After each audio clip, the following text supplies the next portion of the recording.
Bueno, esto viene desde hace rato, lo que vamos a compartir hoy, pero es algo que no ha estado sucediendo en este tiempo. En el 2017 hubo un eclipse en Chubut que pasó eh, por la zona de Sarmiento, al sur de Chubut, pero pasó por un pueblito, ¿te acordás el nombre? No. Facundo. Y el Señor nos dijo, nosotros estábamos en Rawson y el Señor nos dijo, este fue un eclipse anular. Y el Señor en ese momento nos dijo, mi iglesia está distraída.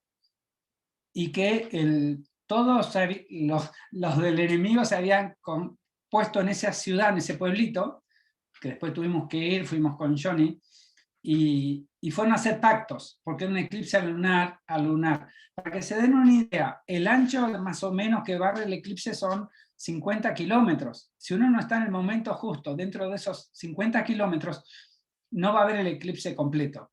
Entonces, fue algo que el enemigo sabe, que la gente que trabaja para el otro lado, digamos, conoce. Entonces, aprovecha estos eventos. Y vamos a hablar un poco también de Clio. Los eclipses, acá están los eclipses del 2020 al 2027. Como verán, son pocos los eclipses solares y anulares. Y atraviesan zonas muy pequeñas y en momentos muy precisos. Entonces, el otro día estábamos mirando un video y una palabra profética sobre Estados Unidos, y hablaba de los 7 años entre los dos eclipses, entre el 2017 y el 2024. Y hablaba del lugar donde se encontraban los eclipses. Cuando, mucho antes que sucedan estos eclipses, yo empecé a investigar, y lo único que había visto era que el pueblo donde se cruzaban es un lugar de mucha brujería. Pero quedó ahí, digamos, todo el conocimiento que tenía. Pero el otro día empezaron a hablar de este cruce donde estaba ubicado en Estados Unidos, cerca de San Luis. Y acá, como ven, en el medio, en la zona Carbondale, que es una ciudad donde se produce carbón, el eclipse, digamos, la cuadrícula donde tiene influencias en esto, y acá hay una zona que se llama Belleville, para la gente de Belleville. Están por ahí. Este es un eclipse del 2017 y el otro eclipse del 2024. Es decir, barren esta franja, es común para los dos. Y es muy preciso.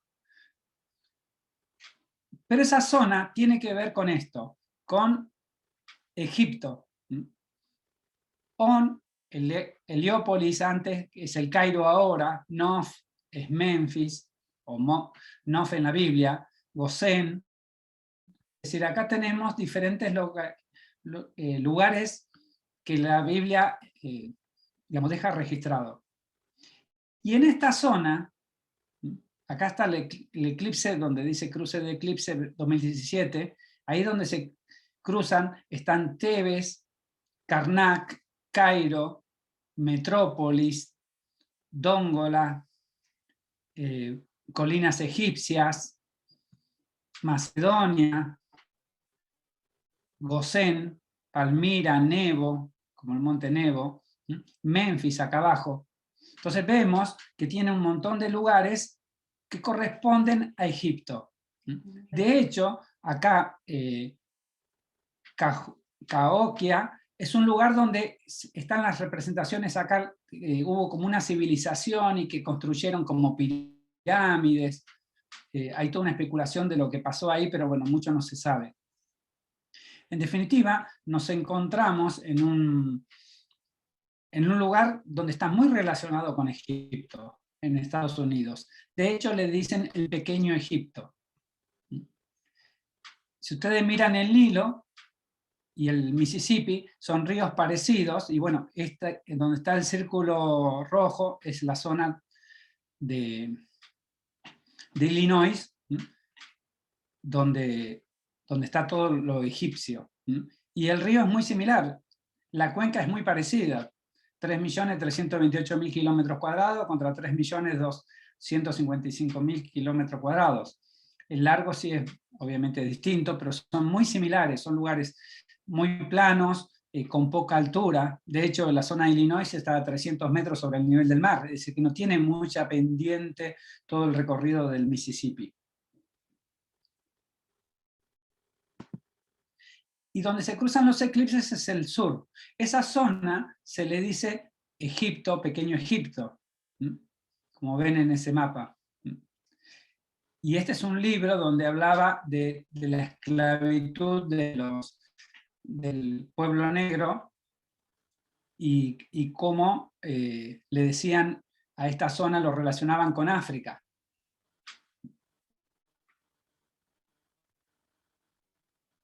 De hecho, hay muchas inscripciones. En 1799 empezó a decirse que era la zona de Pequeña África, este sector. De hecho, hay un pueblo que se llama Cairo y que es muy parecido, digamos, es como una isla y lo atraviesa el río Mississippi y ahí sale el río Ohio. Y toda esa zona es una zona donde, si bien es un pueblo muy chiquitito, hoy tiene muy pocos habitantes, no llega a los 1000 habitantes, pero llegó a tener cerca de 15.000 y está muy relacionado todo. De hecho, hay muchos eventos y muchas cosas que colocan, por ejemplo, este dólar de souvenir tiene una pirámide y es el mapa de Illinois, del estado de Illinois. Y fue hecho en 1964. Y así hay muchas cosas que relacionan toda esta zona con Egipto.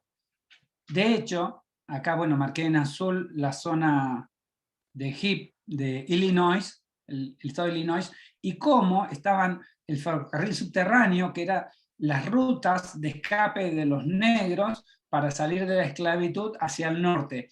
Y ellos decían, vamos a Canaán. Vamos a Canaán. Y cuando decían Canaán, estaban refiriéndose a Canadá, porque era salir a la tierra prometida para ellos. Entonces, como vemos, hay mucha similitud y muchas cosas que hacen que toda esta tierra esté relacionada con Egipto. En el Nilo había una represa que se llama Asuán, en una zona, y cuando le inundaron hicieron un lago. Entonces, al hacer un lago, propusieron a los países quién se quería llevar los restos de las construcciones que habían ahí. Y se llevaron a diferentes países. Sacaron 4 templos. Llevaron, por ejemplo, a Madrid, a Turín, a Leiden, en los Países Bajos, y a Nueva York. Esos lugares se llevaron un templo donde digamos, lo sacaron piedra por piedra, lo trasladaron en la década del 60 y lo llevaron a diferentes lugares. A mí me tocó ir a Madrid, al templo ese, que está en Madrid, que ven ahí, es muy bonito, pero se montó en una zona de guerra, de conflictos, hubo batallas, mucha sangre derramada, y ahí es donde pusieron el templo. Es una colina, ¿no? Si bien a la vista es muy lindo, espiritualmente es un lugar de mucha muerte.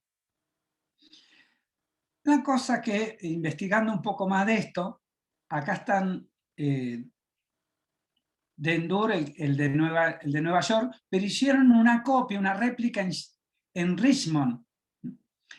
Hubo un señor que hizo un dibujo, Henry Sall, en 1819. Él recorrió toda la zona de Egipto e hizo un dibujo. Con ese dibujo hicieron una réplica en Virginia. Acá está Virginia, al sur. La estrella del sur es Virginia. Pero esa réplica la hicieron en 1845. Es decir, que es anterior a cuando llevaron el templo original a Nueva York. Y esto es muy significativo, porque alguien descubre un templo, lo llevan, lo hacen una réplica y después se llevan el original a Estados Unidos. Evidentemente están marcando algo. Acá en amarillo el cruce de la estrella amarilla es el cruce de los 2 eclipses. Si tienen alguna duda, pregunten. Bien, y acá tienen un mapa donde está el templo en Richmond, en Virginia, en la posición. La posición es 37 grados, 33 minutos, 21,38 segundos norte. Y la posición donde se encuentran los dos eclipses, esto lo hice en base a los dibujos, a la información que había, 37 grados, 32 minutos, 21 segundos con 16 norte. Es decir, están casi a la misma latitud. ¿Qué probabilidades hay que casi estén a la misma latitud, es decir, una milla de diferencia, 1500 metros de diferencia entre uno y otro, de algo que estaba destinado a, digamos, que se hizo en 1800 con el cruce de los eclipses y que sea la zona que ahora llaman la Pequeña Egipto? Es decir, en esto no hay coincidencias, son diseños que hace el enemigo. ¿Qué hay detrás de eso? Isis, la del templo, el templo este está dedicado a Isis, entonces lo que hicieron fue traer desde Egipto el templo de Isis y con ello dar, digamos, autoridad legal a esta entidad.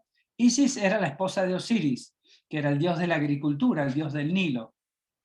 Era la diosa madre de Horus, dios de la realeza del cielo y de la guerra. Ella era la diosa de la magia y de la sabiduría, diosa del cielo y del universo. Bueno, hay varias historias, varios mitos. El tema es que se muere el esposo y ella tiene un hijo, y a ese hijo dijo que es el esposo reencarnado. Es decir, Horus, que es el hijo, el que está en brazos ahí, es la reencarnación de Osiris, del padre. Y esto personifica a Dios y al Hijo Jesús. Entonces, Isis es la figura de la reina del cielo, también Inanna, Astar y, bueno, y otros nombres. Esto es lo que se había, digamos, que se instaló en Estados Unidos, en Nueva York, primeramente en Virginia. Jeremías 7:17 habla de la reina del cielo y nos dice que el pueblo en familia trabaja haciendo tortas, haciendo un montón de cosas para esta reina del cielo.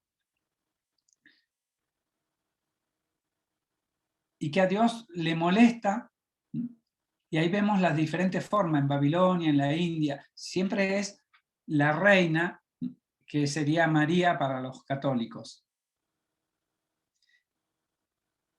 ¿Qué otra cosa hay detrás de todo esto? José Smith. José Smith es el que inicia a los mormones con el ángel Moroni. El ángel no es ese dibujo, sino es una entidad espiritual. ¿Pero qué nos hizo ver el Señor? Esto nos pasó este 23 de abril. Entonces, el 23 de abril, la Iglesia de los Santos de los Últimos Días, el 23 de abril, justo el día que nosotros tuvimos la reunión, el Señor me hace ver que ese mismo día habían, del año 2000, que es muy significativo que sea del año 2000, en Memphis, ellos empezaron los servicios de la iglesia del templo que tienen ellos en Memphis. Ese templo, digamos, tiene arriba al ángel Moroni. Tiene un pináculo, que es típico de todas las iglesias mormonas, y tiene al ángel Moroni. Y acá abajo pueden ver un dibujo de Moroni, que fue en la primera iglesia que levantaron ellos. La primera iglesia fue en Illinois, en un lugar que se llama Nauvoo, y después ahí cerca fue donde asesinaron a este Smith y a otros más. Y el Señor nos hizo ver esto, que la relación de todo lo egipcio, y nos habló de cómo el ángel tocan trompetas y marcan tiempos, y que este 23 de abril del 2000 fue un inicio de tiempo, y nosotros estábamos en el 23 de abril del 2022. y que había que cancelar, digamos, lo que el toque de trompeta y establecer un nuevo toque de trompeta, un nuevo tiempo, porque el tiempo que tocan ellos es tiempo de destrucción, y había que, y de empoderamiento de diferentes entidades, y había que tocar un toque especial en este 23 de abril, digamos, estableciendo un toque de eternidad, un toque de donde el Moed de Dios se establece. Vamos a ver un poquito de la historia de los mormones para entender un poco. El último profeta, que se llamaba Nefi, viaja desde Medio Oriente hasta Sudamérica en el año 589 a.C. Es decir, esto según los libros de los mormones. Él escribió unas tablas o láminas de oro en lenguaje de egipcio reformado. Nunca se encontraron esta tabla.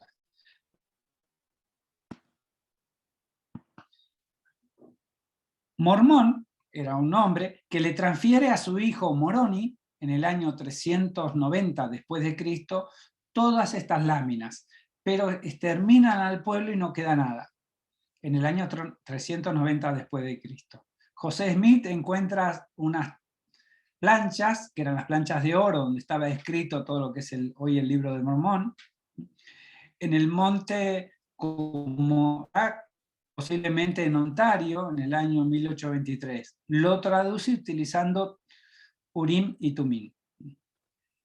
Y un ser celestial se lleva los libros, las planchas y la entierra debajo del monte en unos túneles subterráneos para que no aparezcan. Entonces, esta es la historia obviamente muy cuestionada por un montón, por la falta de veracidad, no hay elementos que puedan decir, bueno, esto sigue siendo así.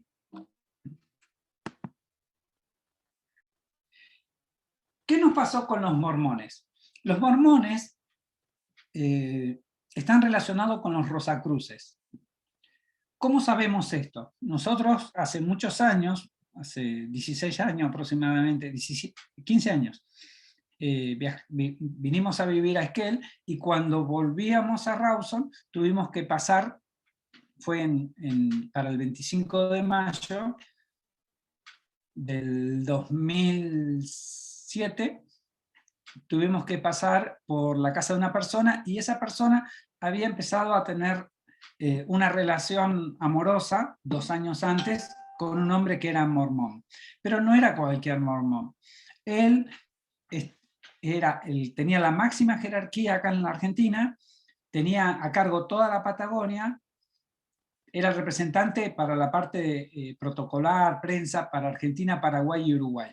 Él había llegado a los 35 años, lo que normalmente se llega a los 45. Y él nos habló de un montón de cosas, de los mormones, los pactos, y también nos dijo que era Rosacruces, y que muchos, obviamente, lo son.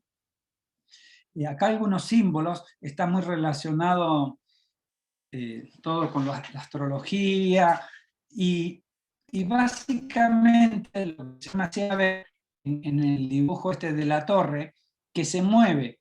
Hay muchas cosas, muchos sitios espirituales que son movibles, que se comportan como barcos o como carros en este momento, y pueden transferirse de lugar. Un día operan en un lado, otro día operan en otro. Y yo resalté 2 cosas acá, aparte de las ruedas: la trompeta y también el pináculo, que es movido por los vientos, porque es lo que marca a los mormones, el pináculo, que generalmente es un culto al dios Sol.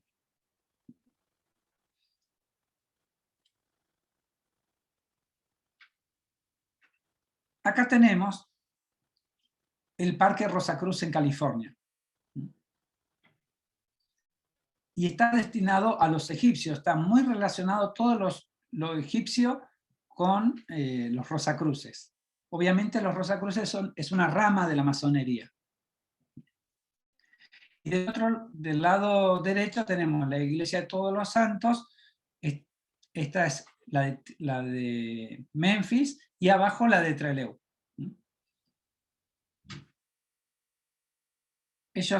hay una característica de las iglesias de los mormones, o ellos le dicen sud, que casi todas tienen los mismos metros cuadrados. Son muy pocas los que no tienen el mismo metraje. Y las medianas, digamos, tienen 994 metros cuadrados. Todas tienen la misma forma y tienen la misma medida. Lo que va cambiando por ahí es la forma del ángel, pero son casi todas iguales, pero respetan ellos las medidas, típico de la masonería. Y este es el Parque de Rosacruz, donde están esos templos de recién, y fíjense que está en 37 grados 20. Nosotros recién estábamos hablando antes del otro punto en 37, 33, 32. Es decir, que están en la misma latitud casi en diferentes puntos de Estados Unidos. Uno sobre el Pacífico y otro sobre el Atlántico.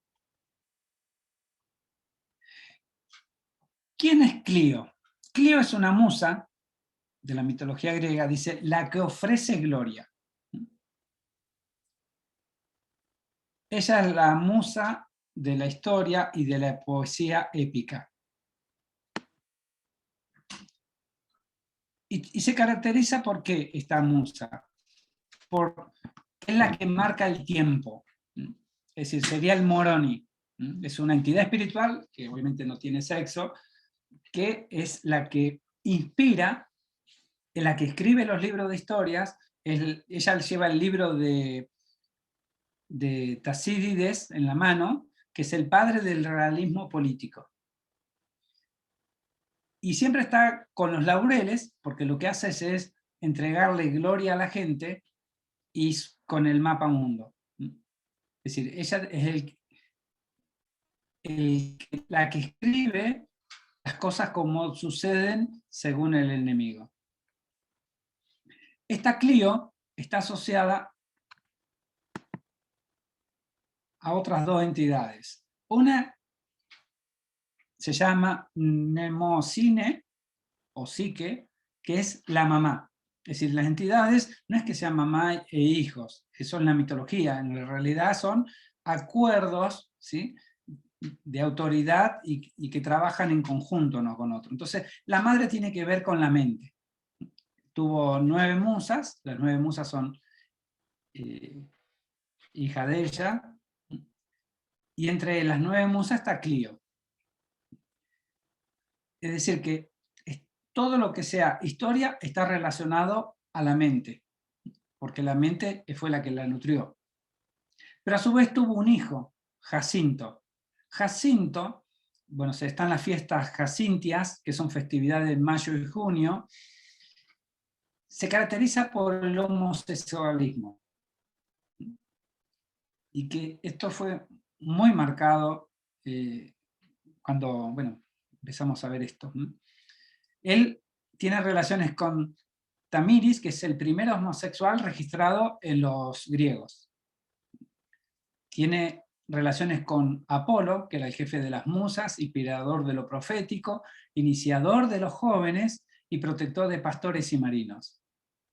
Y tiene relaciones con Cefiro, que era el dios de los vientos del oeste. Entonces, tenemos una unión de entidades que están trabajando con Clío, es decir, que Clío sopla los tiempos, marca tiempos con el toque de corneta, y hay cuestiones que tienen que ver con todo lo que se va a escribir de la historia y que están marcados, digamos, en parte con de dónde viene su herencia, que es lo mental, con la psiqui, y en parte los frutos que tienen que ver con las relaciones homosexuales. Y hablando de cornetas, el número nos habla que hay cornetas o trompetas o cuernos, en este caso de plata, y que se hicieron y que según los toques iba a ser para qué están destinados los toques. El tema es que el pueblo de Dios se mueve por los toques de las trompetas que hacen a veces los atalayas, que hacen Los sacerdotes, pero son los que marcan los tiempos para moverse o quedarse quieto, para acampar o para reunirse. Es decir, todos los tiempos depende de los toques.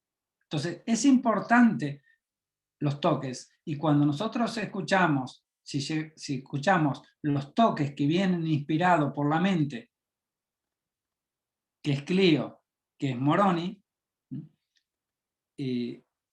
algo particular.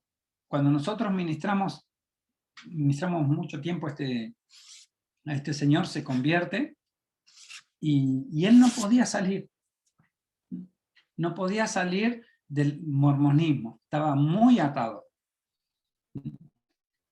Lo que tenía era un control mental tal que él no podía ser sincero, no podía, que le costó mucho salir. De hecho, después perdimos contacto, volvimos a tener contacto, estaba viviendo en la zona de Neuquén, y el enemigo hizo un montón de cosas con él, no da el tiempo para contar, pero que queda tan pactada una persona y la familia, porque los hijos, la esposa, es decir, fueron fuertemente confrontados por todos. Y volviendo a esto de las alarmas, de los toques, los toques de trompeta marcan.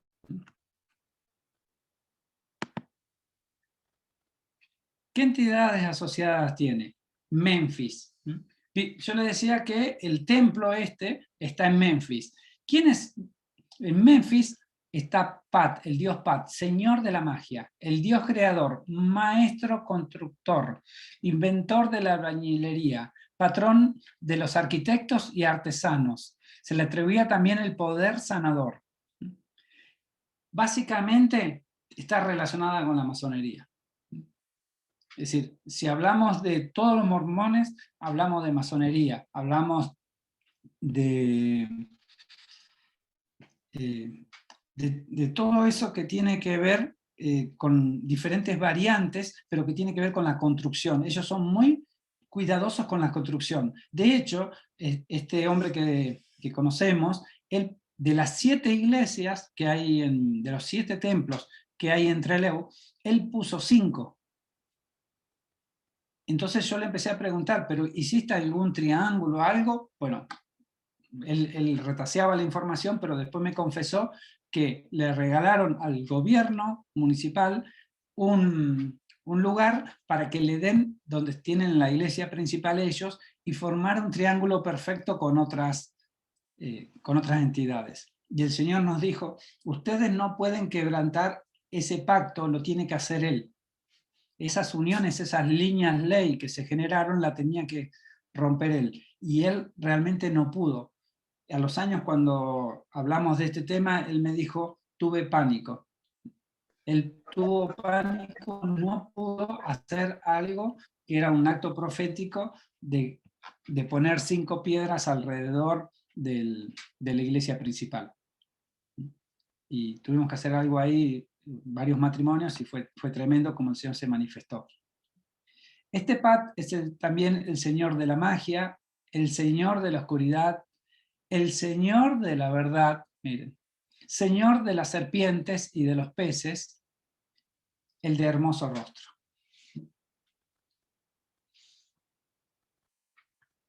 Y hay dos, en el templo de él se han descubierto 2 cosas. Una es una estela de Pat y otra la piedra de Sabaco,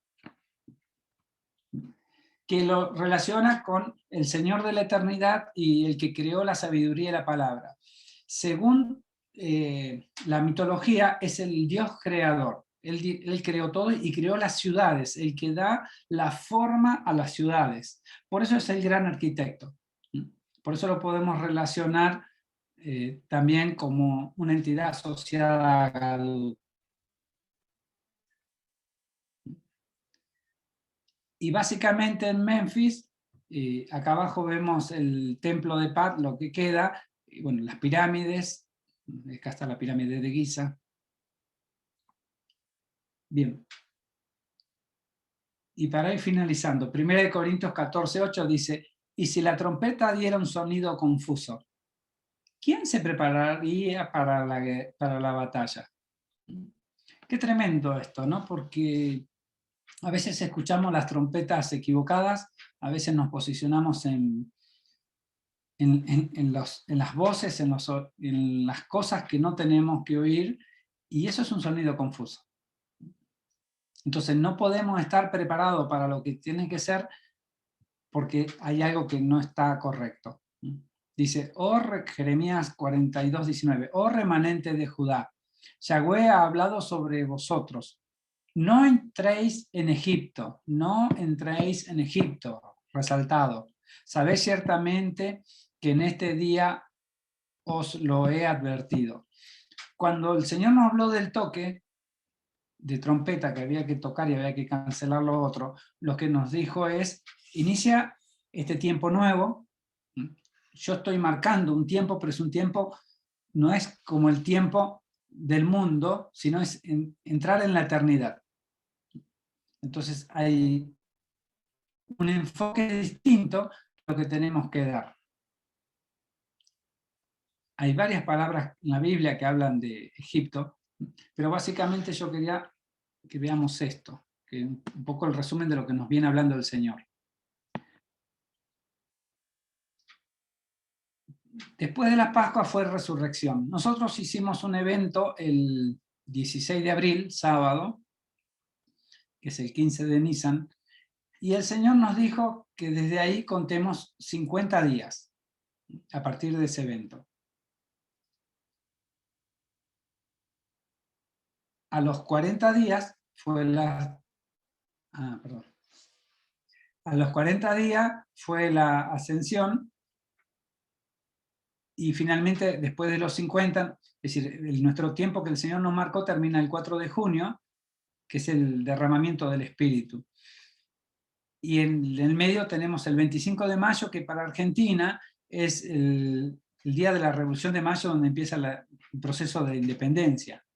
Entonces, como que el Señor nos metió en este tiempo para que estemos atentos. Él dijo, estoy rompiendo cosas, ¿sí? A partir del 16 de abril empezó a cambiar un montón de cosas, empezó allá en Rawson cuando estuvimos, y está marcando tiempos. De hecho, miren, ayer me enteré, me dieron la confirmación, que el lunes yo empiezo como director de una escuela. Entonces, y eso lo hace Dios. Es decir, Dios va marcando los tiempos y va dándole autoridad, posicionamiento a la iglesia para todo lo que viene.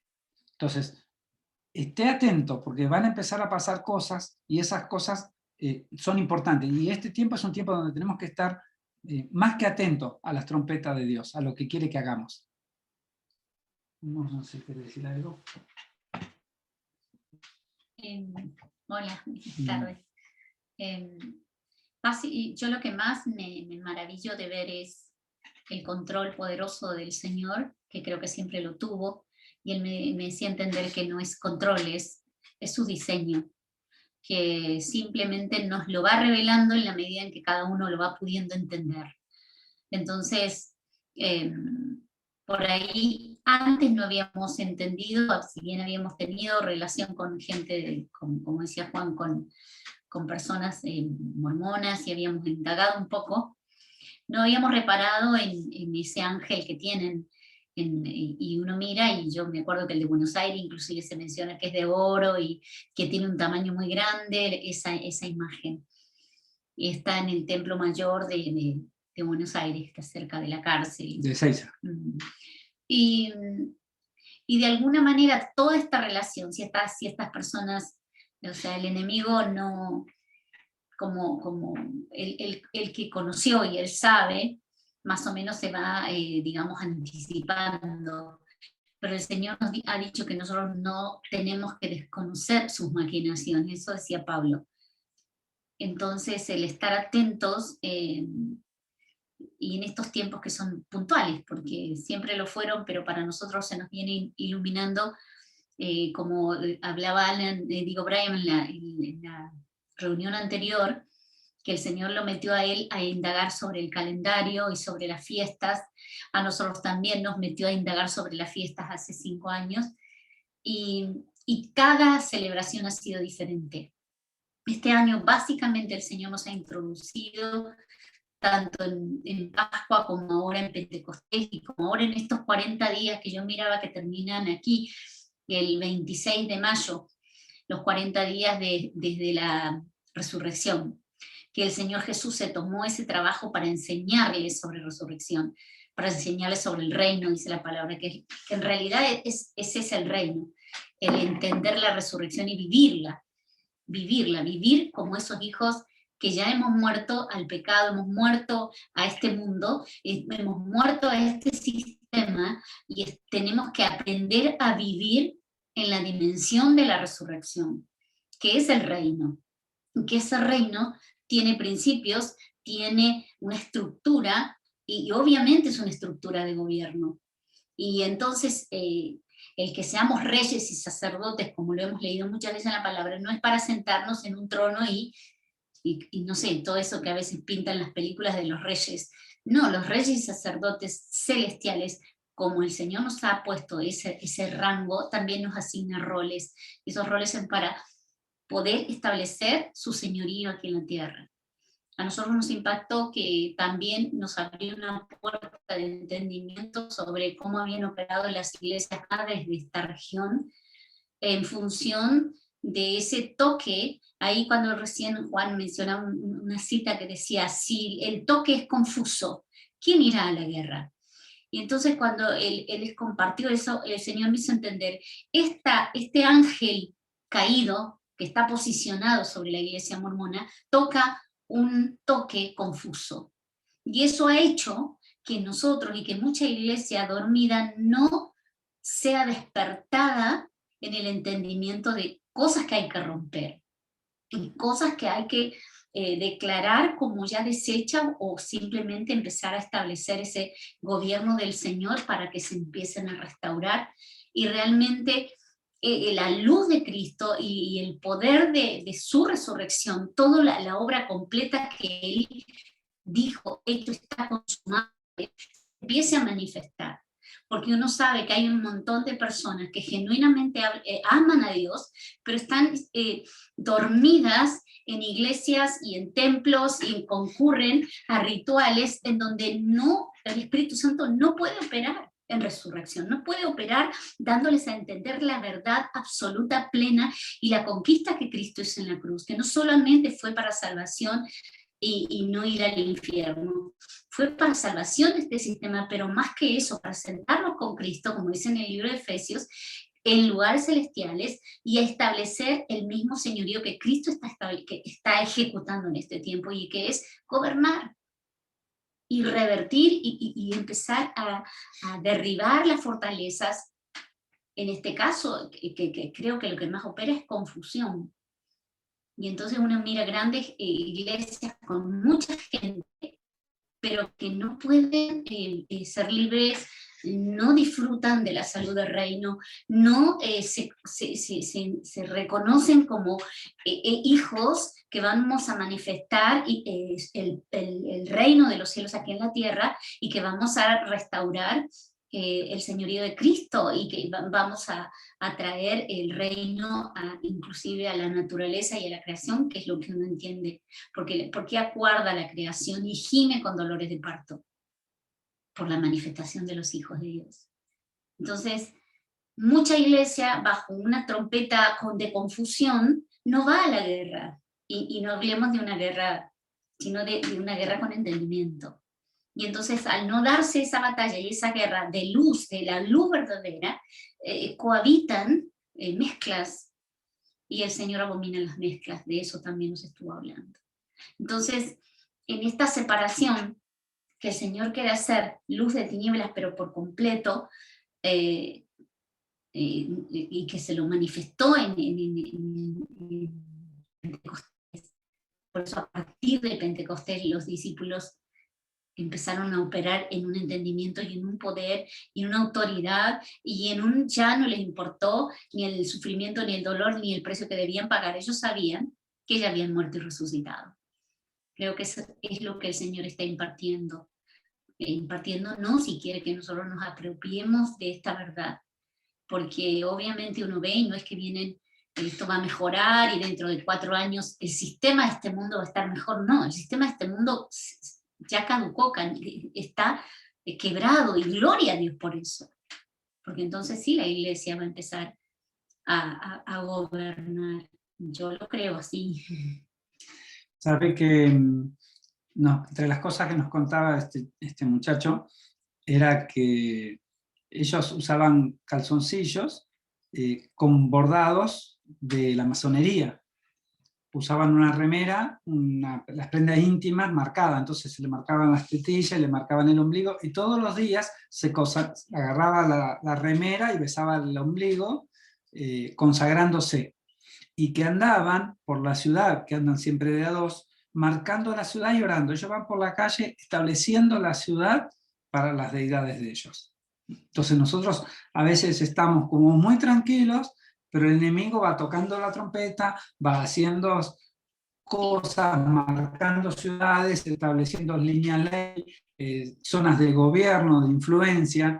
Por eso los lugares más altos, los templos, como pasó entre Trelew, lo tienen ellos, los mormones hicieron en el lugar más alto y su iglesia principal, y pasando por una línea ley que va hasta Playa Unión. Sí, no sé qué decir. No sé si alguno quiere preguntar algo, comentar algo.